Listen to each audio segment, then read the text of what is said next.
If you're still writing 50 lines of JavaScript just to center a div, then you're trying too hard. CSS has evolved. I'm talking about has, the parent selector we waited 15 years for. Or I'm talking about container queries that actually make responsive design responsive. And of course there's many more. So today we're diving into the absolute best of modern CSS. Let's get into it. Let's have a look at scaling elements without transform hacks.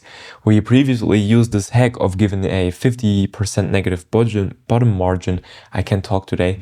And what we can do now is just use this .thumb for declaring the class and then reduce the zoom to .5. Yes, that's it. Now, let's have a look at some intermediate things and then some beginner stuff. For example, these custom easing curves without cubic Bezier guessing. So we would use a JS animation library like Anime or Motion, which was like the best practice, but you don't need to import all of the JavaScript. You can save all of these models by just using the transition of transform 1 second and then declaring a custom-made linear easing function.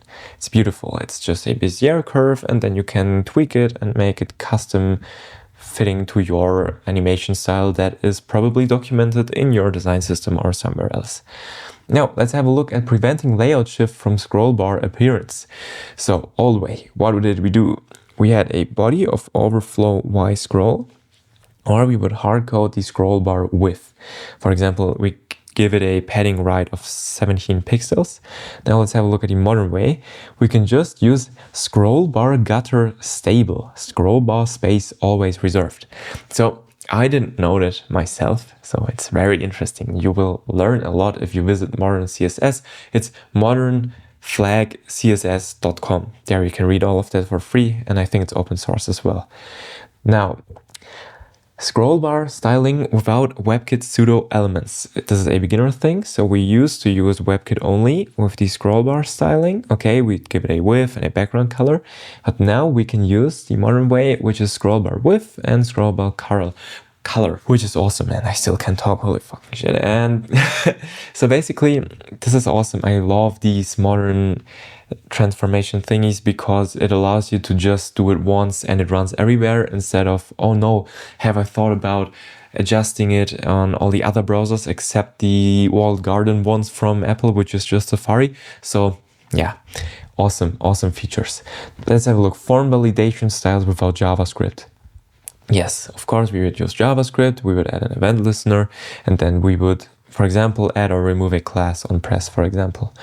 All right, now what can we do? We use an input and user invalid. We give it a border color of red, and if it's valid, we give it a border color of green. This is very nice, so it saves a lot of JavaScript. It's done in CSS, and it can be abstracted away and used as a class many times across many form elements. Now, let's have a look. Smooth height auto animations without JavaScript. Measure, set pixels, then snap to auto.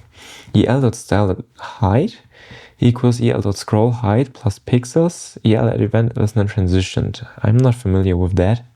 So you can do root, interpolate size, allow keywords, and accordion height 0 overflow. I don't get that one. Let me be honest, I would use some AI stuff to understand it probably. Well, let's have a look at the next one. It's intermediate. Vivid colors beyond sRGB. Let me guess, it's HSL. Yeah, it's OKLZH. Yes. Oh my gosh.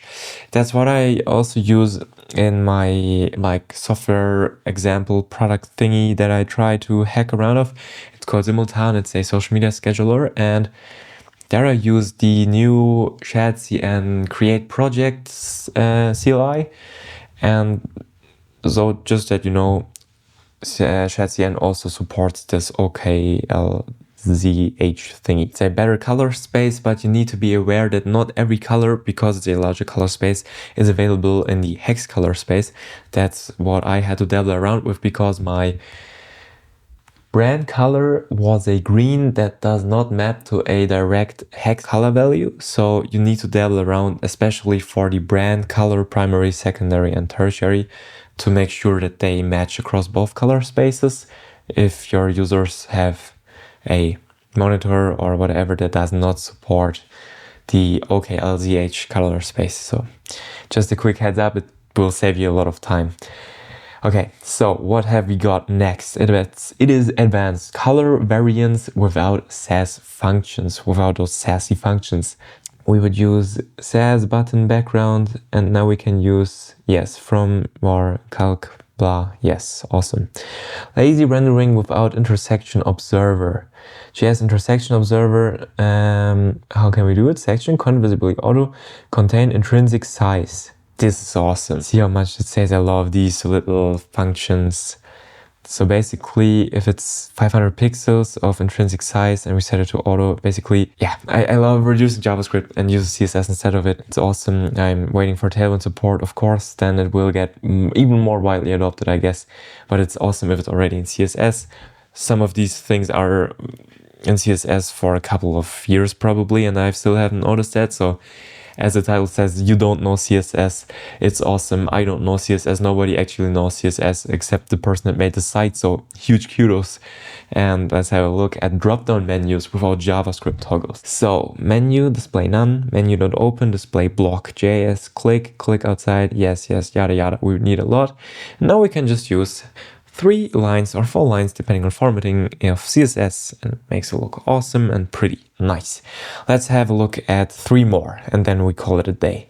So we have scoped styles without BEM naming. I made a nice CSS tutorial on BEM. It's block element modifier thingy. So for example, if you have a card, then if that card has a title and a body, you would use 2 underscores or 2 flags. You can choose your own convention, and then you always know when a class is connected to a block level element, for example, the card in this case.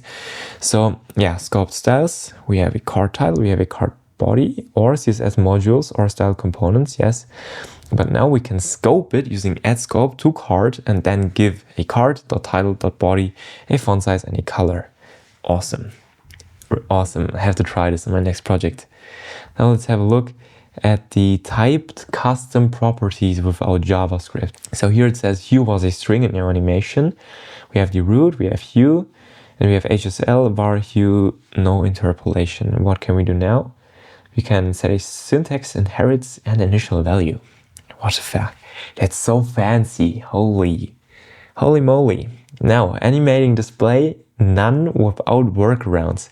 Wait for transition end, then display none. So we add an event listener, we wait for the transition to end, and then we set visibility, opacity, pointer events. So now we can use a class transition behavior, allow discrete, and then we can set panel to hidden, opacity 0, display none. So no JS, wait, or visibility. Heck, nice. So there are many more snippets. There's also some on HTML. So feel free to check it out. It's modern-css.com. Thank you so much for watching, and I will see you in the next one. Bye bye.